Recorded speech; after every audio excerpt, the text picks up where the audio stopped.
ते विद्यार्थी मित्रांनो, आपण राज्यशास्त्राचं इयत्ता 11वीचं दुसरं प्रकरण अभ्यासत आहोत. स्वातंत्र्य आणि हक्क या प्रकरणात आपण बंधनाचा अभाव, निवडीचे स्वातंत्र्य, अनुकूल परिस्थितीची उपलब्धता, सुखप्राप्ती या संदर्भात स्वातंत्र्याचा अर्थ समजून घेतला. नकारात्मक आणि सकारात्मक स्वातंत्र्य असे दोन पैलू आणि भारतीय संविधानानुसार स्वातंत्र्य आणि हक्क या दोन संकल्पना या ठिकाणी समजून घेतात. स्वातंत्र्याचे स्वरूप या संकल्पनेचे म्हणजे स्वातंत्र्याचं स्वरूप या संकल्पनेचे स्वरूप समजून घेताना आपण काही विचारवंतांची विचार अभ्यासलेले आहे. यामध्ये पहिला जो आहे थॉमस हॉब्स यांच्या मते स्वातंत्र्य हा मनुष्याचा नैसर्गिक अधिकार आहे. काय? स्वातंत्र्य हा मनुष्याचा नैसर्गिक अधिकार आहे. त्यांनी बंधनाचा अभाव म्हणजे स्वातंत्र्य असा स्वातंत्र्याचा अर्थ सांगितलेला आहे. तर जॉन लॉक यांच्या मते स्वातंत्र्य हा मनुष्याचा नैसर्गिक अधिकार आहे. त्यांनी नैतिकतेच्या आधारे स्वातंत्र्याची संकल्पना मांडलेली आहे. जॉन लॉक म्हणतात की प्रत्येक व्यक्ती विवेकी आहे आणि म्हणून प्रत्येकाने सद विवेक बुद्धीने स्वातंत्र्य उपभोगण्याचे समर्थन ते करतात. मात्र त्यांना अमर्याद स्वातंत्र्याची संकल्पना मान्य नाही. त्यांच्या स्वातंत्र्याच्या संकल्पनेत बंधनाचा अभाव आणि निवडीचे स्वातंत्र्य या दोन तत्वांचा समावेश आहे. तर त्यानंतर पुढचा विचारवंत जॉन जॅक्वेस रुसो हा आहे. रुसो यांनी स्वातंत्र्याचा सामूहिक दृष्टिकोनातून विचार केला आहे. त्यांच्या मते व्यक्तीने संपूर्ण समाजाच्या हितासाठी स्वतःचा स्वार्थ बाजूला ठेवला पाहिजे. स्वातंत्र्याची संकल्पना समाजातील व्यक्तीला वर्गव्यवस्था आणि विषमतेपासून स्वतंत्र देणारी आहे. त्यांच्या मते विषमता हा स्वातंत्र्य प्राप्तीतील सर्वात मोठा अडथळा असे ते मानतात. नागरी आणि राजकीय समाजाच्या उदयामुळे निर्माण झालेल्या अडथळ्यातून व्यक्तीला मुक्तता मिळणे म्हणजे स्वातंत्र्य. काय सांगितलं त्यांनी स्वातंत्र्याचा अर्थ? की नागरी आणि राजकीय समाजाच्या उदयामुळे निर्माण झालेल्या अडथळ्यातून व्यक्तीला मुक्तता मिळणे म्हणजे स्वातंत्र्य. हे अडथळे दोन प्रकारचे असतात. व्यक्तीला सार्वजनिक हिताचा विचार करण्यास रोखणारे अडथळे आणि दुसरा समाजातील विषमतेमुळे निर्माण झालेले अडथळे. मात्र रुसो यांनी हॉब्स आणि लॉक प्रमाणे स्वातंत्र्याला नैसर्गिक अधिकार मानले नाही. समाज एकत्रित येऊन नागरिकांच्या जीविताचे आणि हिताचे रक्षण करतो. रुसो यांनी सामाजिक विषमतेपासून मुक्ततेच्या स्वातंत्र्याचा विचार मांडला आहे. त्यांच्या मते स्वातंत्र्याच्या संकल्पनेत पर्याय निवडीचे स्वातंत्र्य आणि अनुकूल परिस्थितीची उपलब्धता महत्त्वाची आहे. त्यानंतर स्वातंत्र्याचे स्वरूप समजून घेताना पुढचा विचारवंत आहे जेरेमी बेंथॅम. हा देखील ब्रिटिश विचारवंत आहे. जेरेमी बेंथॅम हा ब्रिटिश विचारवंत आहे.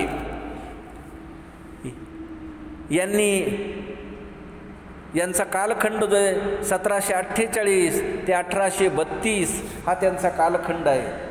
जेरेमी बेंथॅम यांनी सुखप्राप्तीच्या दृष्टिकोनातून स्वातंत्र्याचा अर्थ स्पष्ट केला आहे. काय? सुखप्राप्तीच्या दृष्टिकोनातून स्वातंत्र्याचा अर्थ त्यांनी घेतला आहे. त्यांनी स्वातंत्र्य आणि सुख यांचा परस्परांशी संबंध जोडला आहे. सुख प्राप्त होण्यासाठी आणि दुःख टाळण्यासाठी स्वातंत्र्य आवश्यक आहे असा विचार त्यांनी मांडला. अधिकतम लोकांचे अधिकतम सुख हा मूलमंत्र जेरेमी बेंथॅम यांचा आहे. त्यास ते नकारात्मक स्वातंत्र्य असं म्हणतात. अशा पद्धतीने जेरेमी बेंथॅम यांनी स्वातंत्र्याचे स्वरूप स्पष्ट केले. तर जॉन स्टुअर्ट मिल यांनी देखील स्वातंत्र्याचे स्वरूप स्पष्ट केलेले आहे, ते ऑन लिबर्टी या ग्रंथात. मिल हे देखील ब्रिटिश तत्त्वज्ञ आहे. 1806 ते 1873 हा त्यांचा कालखंड आहे. मिल यांनी स्वातंत्र्याच्या संकल्पनेत व्यक्तीच्या स्वातंत्र्याचे समर्थन केले आणि राज्याच्या अमर्यादित अंकुशाचा विरोध केला. त्यांनी म्हणजे राज्याचा अंकुश अमर्याद नसावा, मर्यादित अंकुश असावा अशा विचाराचे विचारवंत आहे. त्यांनी दिलेल्या स्वातंत्र्याची संकल्पना म्हणजे स्वतःच्या शरीरावर आणि बुद्धीवर, मनावर व्यक्तीचा पूर्ण अधिकार आहे. मिलचे स्वातंत्र्याचे मुद्दे आजही समर्पक आहेत. त्यांच्या स्वातंत्र्यविषयक विचार ऑन लिबर्टी या ग्रंथात मांडलेले आहेत. त्यानंतर स्वातंत्र्याच्या 2 संकल्पना आहेत, नकारात्मक स्वातंत्र्य आणि सकारात्मक स्वातंत्र्य. इसाया बर्लिन या ठिकाणी हा देखील रशियन ब्रिटिश तत्त्वज्ञ आहे, इतिहास तज्ज्ञ आहे. 1909 ते 1997 हा इसाया बर्लिन यांचा कालखंड आहे. यांनी स्वातंत्र्याच्या 2 संकल्पना मांडलेल्या आहे आणि त्या अत्यंत महत्त्वाच्या आहे. एक नकारात्मक स्वातंत्र्य आणि दुसरी आहे सकारात्मक स्वातंत्र्य. इसाया बर्लिन यांनी 1958 मध्ये प्रकाशित केलेल्या स्वातंत्र्याच्या 2 संकल्पना, 2 कन्सेप्ट ऑफ लिबर्टी या निबंधामध्ये सकारात्मक आणि नकारात्मक स्वातंत्र्य या 2 संकल्पना त्यांनी मांडलेल्या आहेत. तर सकारात्मक स्वातंत्र्य ही संकल्पना आधुनिक उदारमतवादी विचार प्रणालीमधून घडलेली आहे. काय? सकारात्मक स्वातंत्र्य ही संकल्पना आधुनिक उदारमतवादी विचार प्रणालीतून घडलेली आहे. या ठिकाणी आपल्याला ही विचार प्रणाली लक्षात घ्यावे लागेल. आधुनिक उदारमतवादी विचार प्रणाली आणि नकारात्मक स्वातंत्र्य ही संकल्पना अभिजात उदारमतवाद आणि नवसमाजवाद या 2 विचार प्रणालींच्या प्रभावातून घडलेली आहे. काय? अभिजात उदारमतवाद आणि नवसमाजवाद, नव उदारमतवाद या 2 विचार प्रणालीच्या माध्यमातून घडलेली आहे. इसाया बर्लिन यांच्या मते स्वातंत्र्य हे बंधनरहित असते. पण या ठिकाणी आपल्याला या 2 संकल्पना लक्षात घ्याव्या लागतील.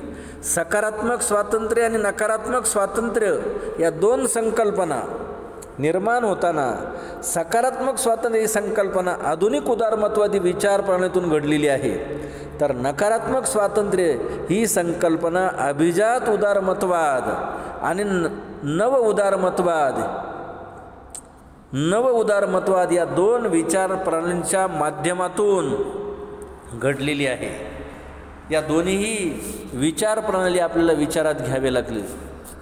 या ठिकाणी पहिली आहे ती आहे उदारमतवाद. काय आहे? उदारमतवाद ही राजकीय विचारधारा आहे. व्यक्तिवाद हा या विचारधारेच्या गाभ्याशी आहे.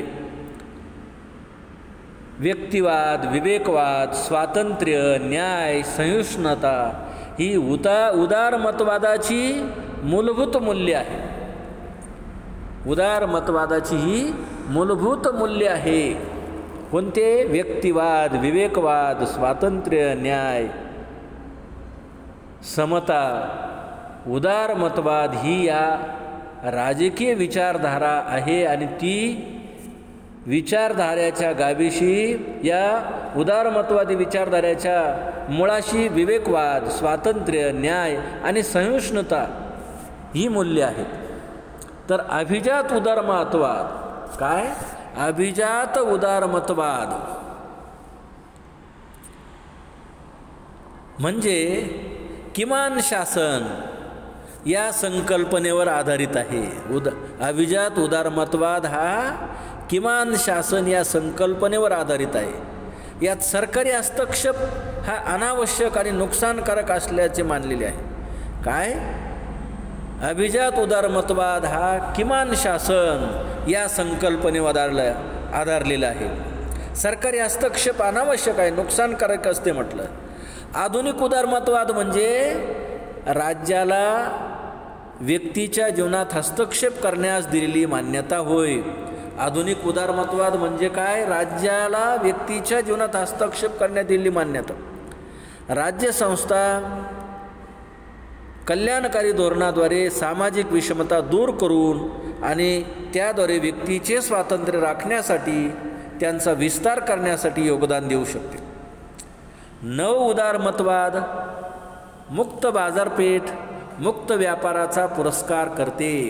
नव उदारमतवाद हा मुक्त बाजारपेठा, मुक्त व्यापाराचा पुरस्कार. खाजगीकरण, कल्याणकारी योजनांच्या खर्चात कपात, सरकारने योजना राबवायच्या नाही, कपात करायची, खाजगीकरण करायचे, खाजगी क्षेत्राला प्राधान्य, खाजगी कॉर्पोरेट कंपन्यांना करात विशेष सवलत, ही नव उदारमतवादी धोरणातील महत्त्वाची स्थानं आहेत. नव उदारमतवादी धोरण महत्त्वाचे स्थान काय?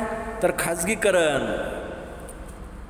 आहे का नाही, कल्याणकारी योजनांच्या खर्चात कपात, कॉर्पोरेट कंपन्यांना विशेष सवलती, कर सवलती द्यायच्या, म्हणजे खाजगीकरणाला महत्त्व. नव उदारमतवाद मुक्त बाजारपेठा. तर आधुनिक उदारमतवादात राज्याला व्यक्तीच्या जीवनात हस्तक्षेप करण्यास अधिकार. राज्यसंस्था कल्याणकारी धोरणाद्वारे सामाजिक विषमता दूर करून आणि त्याद्वारे व्यक्तीचे स्वातंत्र्य राखण्यासाठी आणि विस्तार करण्यासाठी योगदान देऊ शकते. आणि उदारमतवाद न्याय, स्वातंत्र्य, समता, सहिष्णुता ही उदारमतवादाची मूलभूत मूल्ये आहे. अभिजात उदारमतवाद किमान शासन या संकल्पनेवर अभिजात उदारमतवाद अवलंबून कमीत कमी शासनाचा हस्तक्षेप, आणि शासनाचा हस्तक्षेप हा नुकसानकारक आहे असं मानणार आहे. आणि म्हणून या संकल्पना लक्षात राहू द्या. उदारमतवाद ही स्वातंत्र्य, समता, सहिष्णुता ही उदारमतवादाची मूल्य आहे. तर अभिजात उदारमतवाद किमान शासन आणि सरकारी हस्तक्षेप अनावश्यक, नुकसानकारक. आधुनिक उदारमतवाद, अभिजात उदारमतवादानंतर आधुनिक उदारमतवाद. आधुनिक उदारमतवाद म्हणजे व्यक्तीला, आपला राज्याला व्यक्तीच्या जीवनात हस्तक्षेप करण्याचा अधिकार, मान्यता. राज्यसंस्था कल्याणकारी धोरणाद्वारे व्यक्तीचा विकास करेल, विषमता दूर करेल, व्यक्तीचे स्वातंत्र्य राखण्यासाठी त्यांचा विस्तार करण्यासाठी योगदान देईल. आणि आधुनिक उदारमतवाद, नव उदारमतवाद मुक्त बाजारपेठा व मुक्त व्यापाराचा पुरस्कार. नव उदारमतवाद खाजगीकरण, कल्याणकारी योजनात कपात, कॉर्पोरेट शेतकऱ्याला आपलं कॉर्पोरेट म्हणजे कॉर्पोरेट क्षेत्राला म्हणजे कंपन्यांना कर सवलती. नव उदारमतवादी धोरणात महत्त्वाचे स्थान आहे ते मुक्त बाजारपेठेला, खाजगीकरणाला आणि कंपन्यांच्या सुरक्षिततेला. उदारमतवाद सांगतो न्याय, स्वातंत्र्य, समता. या ठिकाणी आपण हे लक्षात घ्यायचं आहे. आधुनिक उदारमतवाद सांगतो न्याय, स्वातंत्र्य, समता हा उदारमतवादी. तर आधुनिक उदारमतवाद म्हणजे व्यक्तीला, राज्याला व्यक्तीजीवनात हस्तक्षेप करता येईल, राज्य कल्याणकारी योजना राबवेल आणि व्यक्तीचा विकास घडून आणेल. तर अभिजात उदारमतवाद किमान शासन या संकल्पनेवर आधारित आहे. लक्षात घ्या, आधुनिक उदारमतवाद हा किमान शासन या संकल्पनेवर आधारित आहे. आणि नव उदारमतवाद मुक्त बाजारपेठा